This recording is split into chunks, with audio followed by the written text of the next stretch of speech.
Setelah semua warga berkumpul di Balai Kademangan atas saran dari Saudagar Hartono, kemudian kebetulan pula beberapa orang prajurit Pajang kini datang ke sana.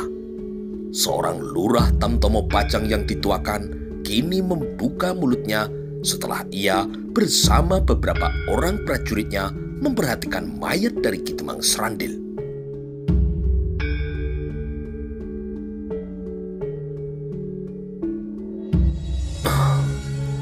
Ya, ciri-cirinya sama. Ini pasti adalah perbuatan dari gerombolan kelelawar hitam. Ki Demang telah tewas oleh senjata rahasia yang bernama Mutiara Setan. Tolonglah kami, Tuan Prajurit. Bagaimana kami bisa hidup tenang kalau setiap hari terjadi pembunuhan seperti ini? Pinta salah seorang warga yang sudah lanjut usia. Tenang, Ki. Tenang. Kami juga sedang berusaha.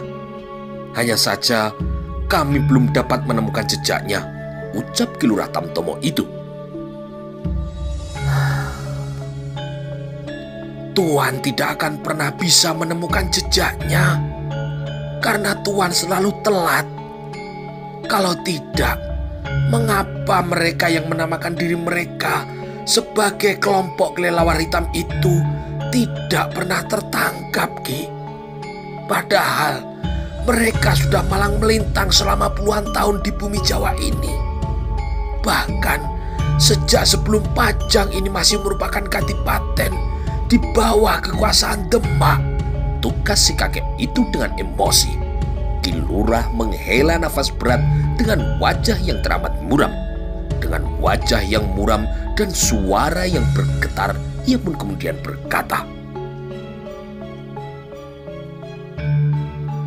"Kalian dengar, di reruntuhan desa Banyu Urip, 50 prajurit Pajang telah meninggal, termasuk pemimpinnya, Kanjeng Tumenggung Notodirjo. Kalian jangan coba menyudutkan kami." Tidak ada jalan lain, celetuk Ki Hartono, Saudagar Tambun yang tiba-tiba menyela pembicaraan para warga dengan Lurah Tamtomo Pajang.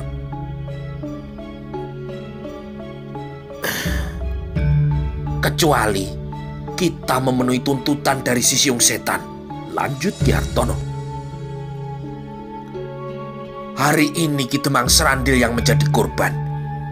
Besok mungkin saja tubuh kita yang akan menjadi mayat. Apa maksud Ndoro? Tanya salah seorang warga.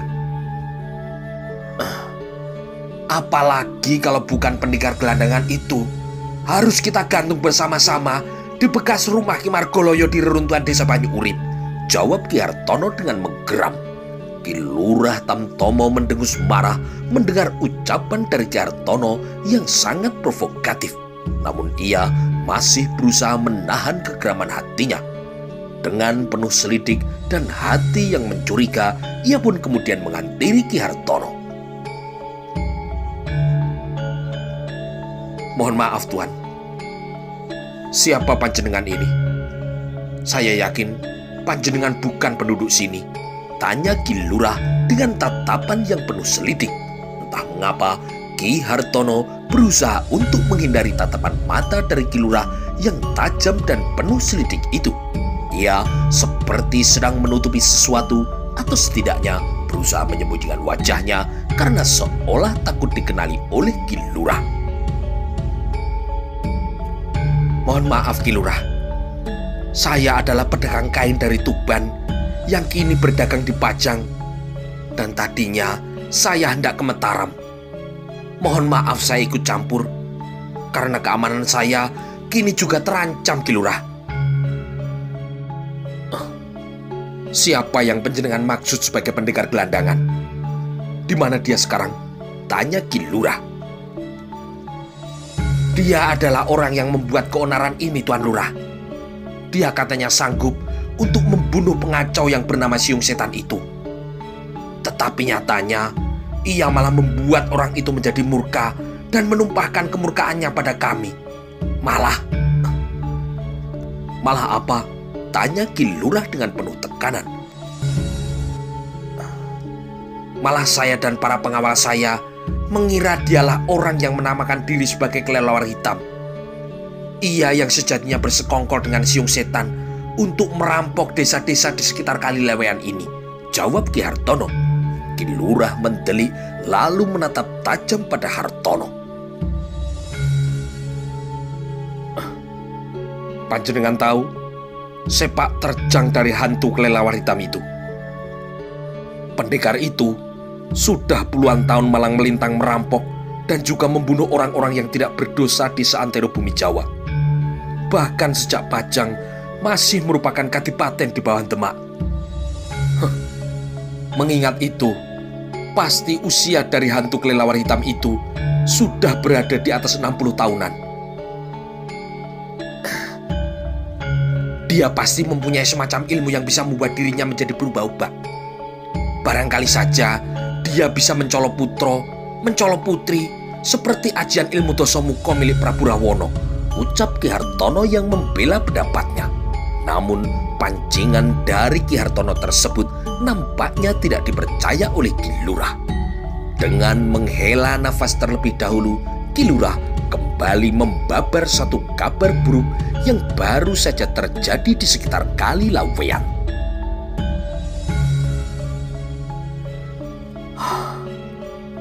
Kalian tahu, tadi sore pun telah terjadi perampokan yang berujung pada pembunuhan rombongan Tumenggung Sumolangu di jalanan dekat desa Banyu Urip. Jadi, tindakan dari orang-orang itu tidak cuma di sini. Ki Lurah kemudian menunjuk batang hidung Ki Hartono. Panjenengan jangan sembarangan menuduh orang menjadi biang keladi dari peristiwa ini. Mendapati teguran dari Ki Lurah tersebut, Ki Hartono hanya terdiam dengan dada yang sesak. Nampaknya ia merasa sangat tersinggung, bahkan marah kepada teguran dari Ki Lurah tersebut. Entah apa yang sedang ia pikirkan kini, sehingga ia menjadi sangat ngotot menuduh Surodipo sebagai biang keladi dari peristiwa berdarah. Dan bahkan ia juga menuduh bahwa Surodipo sebenarnya adalah hantu kelelawar hitam yang tentu saja sangat ngawur. Pada waktu yang sama, di tepi Kalilawean, Surodipo sedang duduk termenung seorang diri untuk memulihkan luka dalamnya sembari memikirkan langkah selanjutnya. Ia merasa kini sudah berhasil memancing Hartono dan juga seorang pengawalnya yang bermata picak itu. Namun ia juga harus berhati-hati karena ia yakin Hartono adalah seorang yang sangat culas dan licik. Ketika ia sedang duduk termenung seperti itu, tiba-tiba saja matanya melihat sosok seorang perempuan yang sedang mengambang dengan berpegangan pada sebatang kayu di sungai. Ia kini terbawa oleh arus Kalilawean yang saat itu kebetulan sedang tenang. Tanpa banyak membuang waktu lagi, Surodipo pun langsung melompat dan kemudian membawa perempuan itu ke tepi sungai. Alangkah terkejutnya Surodipo ketika ia memperhatikan wajah dan juga sekujur tubuh gadis yang masih pinggang itu.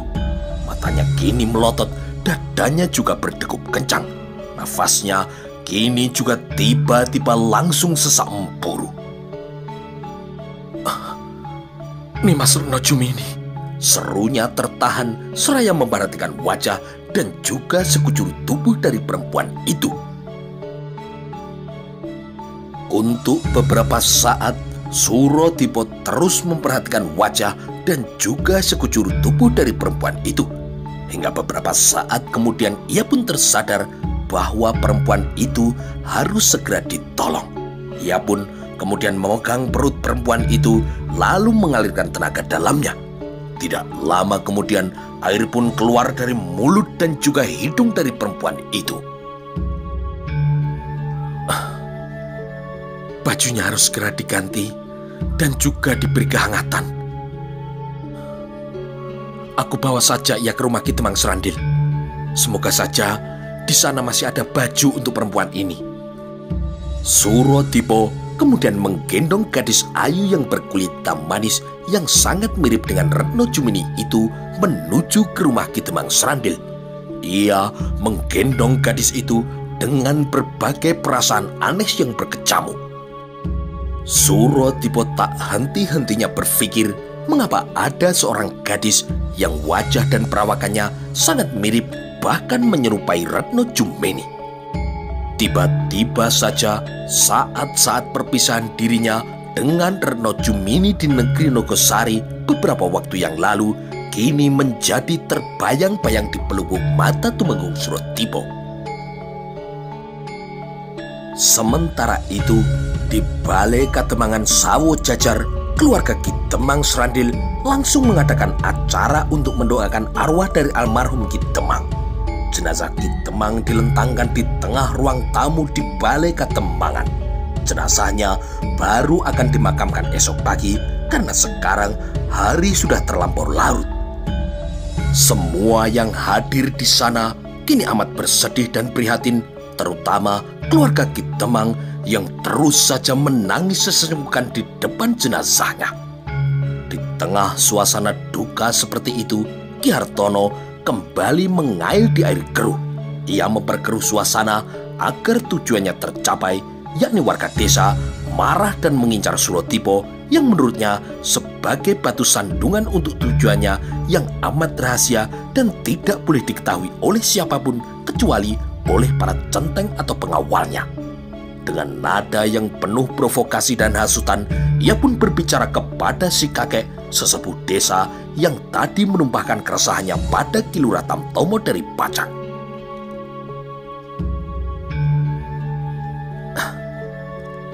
Ki, panjenengan sebagai sesepuh desa harus punya sikap, Ki. Kalau panjenengan tidak menghendaki peristiwa Rajopati seperti ini terjadi lagi di desa ini, sebab ancaman dari siung setan kini hampir mendekati kenyataan, Ki.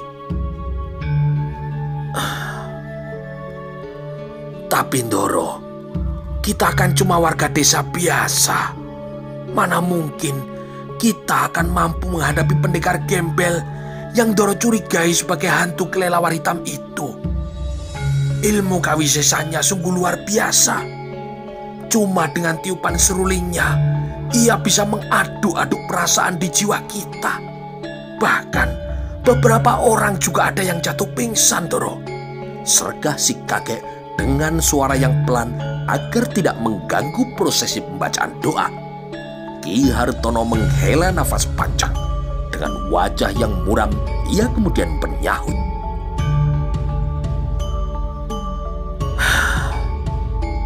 Saya juga tidak sanggup, Ki.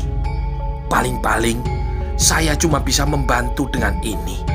Pria yang bertubuh gembul itu kemudian mengeluarkan sekantong uang dari balik pakaiannya lalu memberikannya pada si kakek sesepuh desa. Terserah mau diapakan uang itu, Ki. Mungkin bisa Aki pakai untuk menyewa para warok dari Ponorogo atau jawara-jawara dari tanah Pasundan. Terserah panjenengan, Ki. Yang penting kita bisa memusnahkan gembel gelandangan yang ternyata adalah hantu kelelawar hitam itu, tambah Hartono. Si kakek dan para tokoh desa pun kini mengangguk-angguk setuju dengan saran dari saudagar yang bertubuh tambun yang selalu mengembangkan senyum lebarnya itu.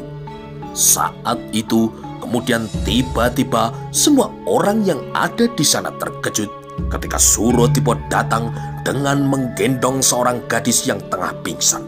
Suratipo menghentikan langkahnya di ambang pintu dan ia merasa sangat terheran-heran ketika semua orang yang ada di sana menatap sinis kini kepadanya. Suratipo pun kini juga bertanya-tanya dalam hatinya ketika ia melihat sesosok jenazah yang telah ditutupi kain yang sedang didoakan di tengah ruang tamu Balai Kademangan itu.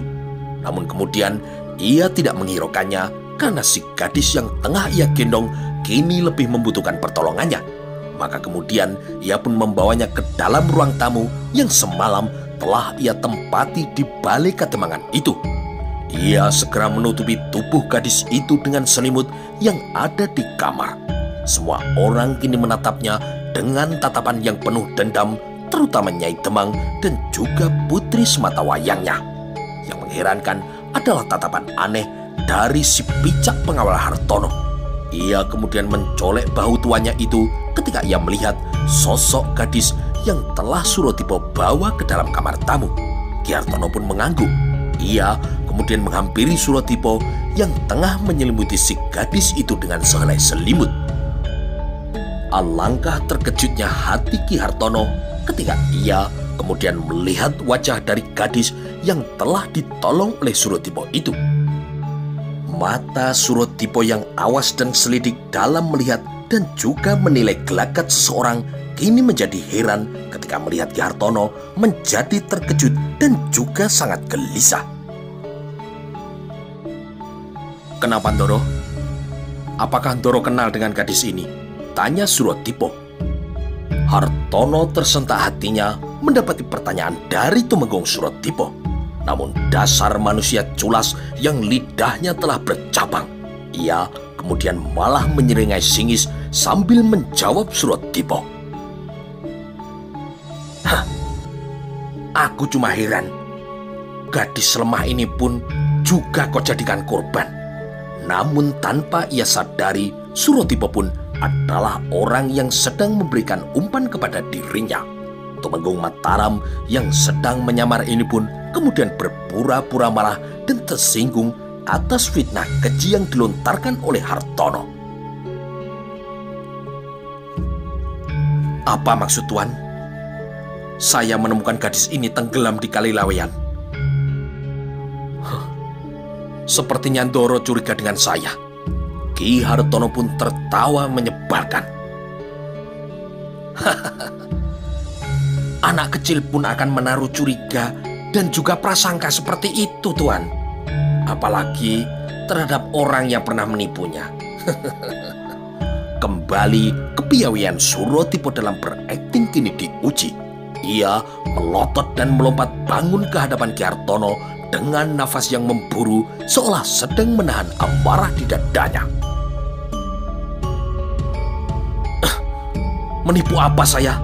Suratipo lalu melangkah keluar dari kamar tamu di mana semua orang kini menatapnya dengan tatapan sinis dan penuh dendam. Suratipo kemudian menunjuk semua orang yang ada di sana. "Saya tidak pernah mengharap terima kasih dari kalian. Meskipun saya telah membunuh penjahat yang telah membuat Rojopati di daerah ini." Suratipo kemudian kembali melirik pada Ki Hartono dan dengan jari telunjuk yang tegak mengacung lurus ke depan batang hidung pria tambun itu, Suratipo kemudian mendengus. "Bahkan hadiah yang telah Tuan janjikan pun tidak pernah saya tagih." Mendengar itu, Nyai Demang berdiri lalu menggerendeng marah pada Suratipo sembari menyibakkan kain penutup jasad dari Ki Demang. "Pembohong, panjenengan lihat mayat suamiku. Dia terbunuh oleh siung setan. Orang yang panjenengan bilang sudah panjenengan bunuh." Suratipo terkejut mendapati bahwa ternyata jenazah yang sedang didoakan itu adalah jenazah dari Ki Demang Serandil.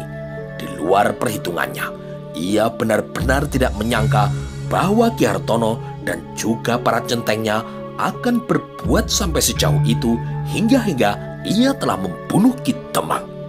Namun yang sangat membuat ia terkejut adalah jasad Ki Demang yang sekujur tubuhnya telah menghitam dengan 2 lubang sebesar ibu jari di bekas luka di tubuhnya.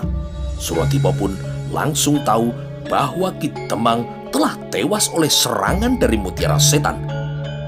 Sekejap kemudian, seorang kakek sesepuh desa yang sedari tadi terdiam kini tiba-tiba ikut mencela Suratipo.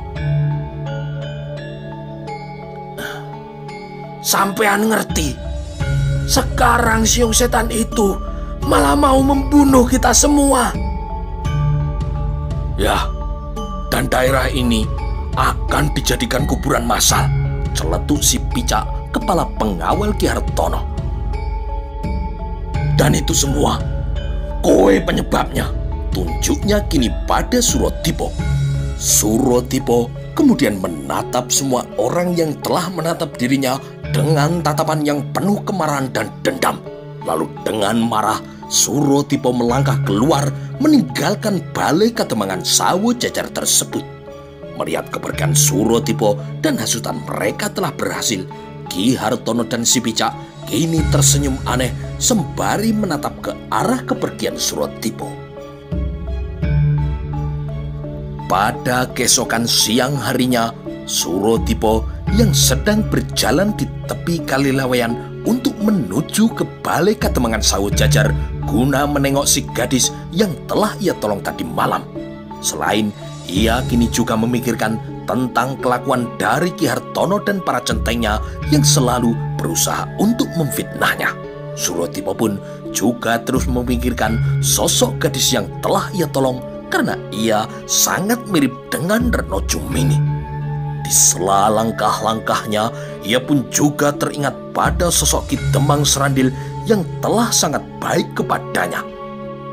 Ia kini menjadi sangat menyesal karena tidak menduga bahwa Ki Demang Serandil akan juga menjadi korban dari keganasan hantu kelelawar hitam atau Ki Rono Tikusilo yang ia juga telah membunuh seluruh anggota keluarga Suratipa.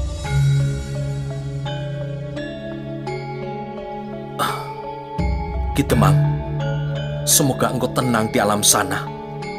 Aku akan membalaskan sakit hatimu pada Ki Rono Tikusilo itu, tekad Suratipa. Suratipa lalu teringat pada kelicikan dari Ki Hartono dan juga si Picak centengnya itu. Ia kemudian mendengus sambil mengepalkan tangannya. Untuk mengalahkan seorang penjahat, maka kau juga harus berpikir sebagai seorang penjahat. Akan kubuat kalian membayar tindakan kalian ini berkali-kali lipat lebih dari yang kalian lakukan. Beberapa langkah kemudian, telinga tajam dari Tumenggung Suratipa mendengar suara berdesing yang mengarah kepadanya. Tumenggung Suratipa kini segera mengambil sebatang patahan dahan pohon dari tanah, lalu memutar-mutarkannya untuk mengelilingi tubuhnya. Tiba-tiba saja 4 batang paku hitam menancap di dahan kayu pohon yang telah Suratipa pakai sebagai tamengnya. Sekejap, Tumenggung Suratipa memperhatikan paku-paku hitam itu. Giginya kini langsung berkemelutuk karena telah menahan amarahnya. Ia ingat betul bahwa paku-paku hitam itu adalah senjata rahasia para anggota kelompok kelelawar hitam, anak buah dari Ki Rono Tikusilo. Paku-paku hitam itu pula lah yang telah membunuh Ki Rongkot, pembantu keluarga dari Ki Wirojoyo yang sekaligus menjadi pengasuh Suratipa. Jahanam, geram Suratipa. Ia kemudian melihat beberapa bayangan hitam berkelebat di antara pepohonan rimbun yang ada di sana. Tumenggung Suratipa kini menggenjotkan kakinya, kemudian menerjang ke depan menyusul bayangan-bayangan hitam tersebut. Namun dengan satu gerakan yang mendadak, orang-orang yang berjubah hitam yang menutupi wajahnya dengan cadar hitam itu langsung berbalik dan menghunus golok mereka. Mereka pun langsung kemudian menyerang Tumenggung Suratipa secara bebarengan dari berbagai arah. Tumenggung Suratipa pun kini langsung meladennya tanpa basa-basi. Sang Tumenggung dari Mataram itu kemudian mengeluarkan Aji Liman Sewu yang dapat membuat dirinya mempunyai tenaga yang sedahsyat seekor gajah. 2 orang kini langsung tumbang terkena pukulan Ngabei asal Mataram ini. Namun tiba-tiba saja sesosok tubuh tinggi kekar yang wajahnya telah tertutupi oleh sebuah topeng berwajah setan tiba-tiba saja membokongnya dari belakang. Tumenggung Suratipa kini terkejut karena ternyata orang itulah yang selama ini telah ia cari-cari, Ki Rono Tikusilo, atau si hantu kelelawar hitam, atau si topeng setan. Akibatnya Suratipa pun kini sedikit terkesima dan gerakannya menjadi sedikit lambat. Dalam satu tendangan, Ki Rono Tikusilo menendang Tumenggung Suratipo tepat di dadanya. Tubuh Suratipo terpental beberapa langkah ke belakang. Untunglah tendangan yang bertenaga dalam tinggi itu tidak membuatnya terluka dalam parah, karena Suratipo kini dalam sedang pengaruh Aji Liman Sewu yang telah ia gunakan. Di sisi lain, Ki Rono Tikusilo kemudian melemparkan 3 butir mutiara setan untuk mengakhiri hidup lawannya itu. 3 butir mutiara setan kini berdesing mengarah ke dada dan juga 2 bola mata Suratipo. Suratipo pun kini melompat berjumpalitan untuk menghindari serangan senjata rahasia yang sangat mematikan itu dengan Aji Tatar Bayu. Ki Rono Tikusilo terkejut ketika melihat Suratipo mampu menghindari serangan mutiara setannya. Apalagi Suratipo menggunakan ajian yang juga ia miliki, yaitu Aji Tatar Bayu. Namun ia kini tidak begitu mempedulikannya. Ia kemudian langsung melarikan diri sambil melemparkan 2 butir mutiara setannya. Namun kini bukan Suratipo yang disasar oleh mutiara setan itu, melainkan 2 orang anak buahnya yang tadi telah roboh oleh Suratipo. Ya, Ki Rono Tikusilo menghabisi nyawa 2 orang anak buahnya sendiri agar 2 orang anak buahnya itu tidak membuka mulut mengenai identitas kelompok mereka. Masih dengan menggunakan Aji Tatar Bayunya, Suratipo kemudian langsung mengejar topeng setan yang melesat ke arah Balai Kademangan Sawu Jajar.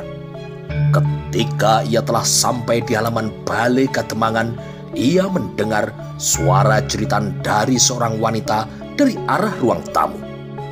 Suratipo pun kemudian langsung melesat menuju ke arah kamar tamu yang pintu kamarnya telah dijebol dari luar, di mana gadis yang telah ia tolong semalam telah berada.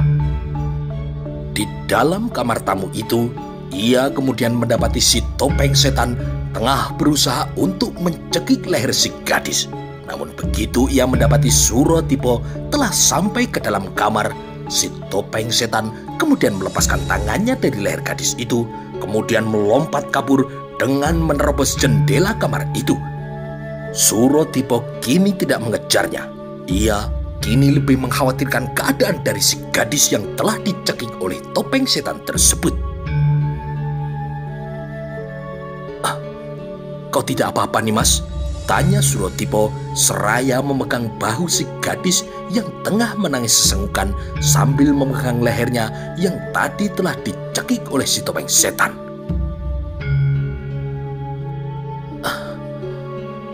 "Dia mau membunuhku. Iblis itu adalah kepala perampok kelelawar hitam yang sangat kejam yang telah membunuh Romo dan biungku," jawab si gadis sambil menangis. "Dari mana Nimas tahu?" tanya Suratipo yang merasa mulai mendapatkan titik terang atas penyelidikannya. "Dia yang telah membunuh seluruh keluargaku dan juga prajurit pengawal kami," jawab si gadis. "Prajurit pengawal? Apakah Nimas adalah seorang putri saudagar?" tanya Suratipo. Si gadis itu menggelengkan kepalanya. "Bukan. Aku adalah anak dari Tumenggung Sumolangu dari Pajang. Iblis itu mencegat dan membunuh kami di perjalanan saat kami pulang dari Mataram menuju kota Pajang." Kembali, kini Suratipo mendapat kejutan dari gadis di hadapannya itu. "Jadi kau adalah anak dari Paman Tumenggung Sumolangu. Siapa namamu, Nimas?" Si gadis itu tidak langsung menjawab. Ia hanya menatap tajam penuh selidik pada Suratipo. Ia baru sadar kalau ia sudah kebanyakan bicara. Suratipo pun kini mahfum akan kecurigaan dari si gadis itu kepadanya. Ia pun kemudian mengeluarkan sebuah patrem atau keris yang berukuran kecil yang pada warongkonya terdapat ukiran burung elang dan juga lambang keprajuritan Mataram. Suratipo berani menunjukkan lambang keprajuritan tersebut karena merasa bisa mempercayai gadis ini sebab ia juga dalam incaran si topeng setan untuk membunuhnya. Tenang Nimas, lihat ini. Saya adalah seorang prajurit Mataram yang sedang menyamar untuk menjalankan tugas. Nama saya adalah Suratipo. Siapa nama Nimas? Gadis itu terkejut ketika melihat lambang keprajuritan Mataram yang telah Suratipo tunjukkan. Beberapa kali Romonya sering menceritakan tentang sepak terjang para prajurit Kajeniman Mataram yang selalu bisa bergerak leluasa untuk menumpas para penjahat dan juga musuh-musuh Mataram tanpa menimbulkan keributan ataupun keramaian. Hal itu pula lah yang menjadikan Suratipo menjadi prajurit andalan dan juga kepercayaan dari sang senopati dan juga Ki Juru Mertani. Nama saya Citrawati, putri Tumenggung Sumelangu dari Pajang. Sebenarnya Suratipo masih ingin mencari tahu lebih banyak tentang apa yang tengah menimpa Citrawati dan juga kedua orang tuanya. Namun ia kini mendengar suara ribut-ribut menghampiri mereka. Banyak orang kini yang tengah menuju ke dalam kamar tersebut. Maka ia pun kemudian berpesan pada Citrawati. Nimas Citrawati, jangan ceritakan tentang siapa dirimu sebenarnya pada orang-orang di desa ini. Sebab kini nyawamu tengah terancam dalam bahaya. Citrawati pun kini mengangguk perlahan bersamaan dengan masuknya para penduduk desa dan juga si Picak pengawal Ki Hartono ke dalam kamar tersebut. Kau apakan gadis itu? Bentak si Picak pada Suratipo. Lihat sedulur-sedulur sedoyo, tidak salah dugaanku. Dia pasti adalah si hantu kelelawar hitam atau si topeng setan itu. Tambah si Picak yang semakin memanaskan suasana. Suratipo pun pura-pura melongo terkejut dengan tuduhan si Picak yang ternyata kelakuannya sama saja dengan majikannya. Fitnah. Apa maksud Kisanak dan majikan Kisanak sebenarnya? Sehingga terus-menerus menuduh saya yang tidak-tidak. Tidak perlu berbelit-belit, Gembel. Penduduk di sini sudah tahu. Sejak kamu menginap di sini, kekacauan dan keonaran selalu terjadi. Demi kemanusiaan, tinggalkan desa ini, tukas si Picak. Bohong, bentak Suratipo dengan mata yang melotot marah. Saya justru mau menolongnya. Seseorang tengah berusaha untuk membunuh gadis ini. Namun si Picak kini malah berdecik dengan sinisnya. Hah, itu cuma sandiwara. Kau benar-benar licik. Orang yang mau membunuh gadis itu pasti juga temanmu, ya kan? Pintar juga si Picak ini, gumam Suratipo dalam hatinya. Ia pun kemudian mengambil satu langkah yang berani dengan berkata, Tuan pengawal, jika Tuan ataupun majikan Tuan punya bukti bahwa orang yang hendak membunuh gadis ini adalah teman saya, silahkan buktikan. Suratipo kemudian mengeluarkan 3 buah batang paku yang berwarna hitam. Ia kemudian memberikannya pada salah seorang kawan dari si Picak. Anak buah dari si Picak itu langsung nampak salah tingkah. Kemudian tanpa banyak terperhatikan oleh orang-orang, Suratipo mengerlingkan mata kanannya pada si Picak, di mana mata kanan dari kepala pengawal Hartono itu memang buta. Suratipo kemudian menoleh pada Citrawati. Nyisana, apakah Nyisana memilih untuk diam di sini atau ikut pergi dengan saya? Tanya Suratipo.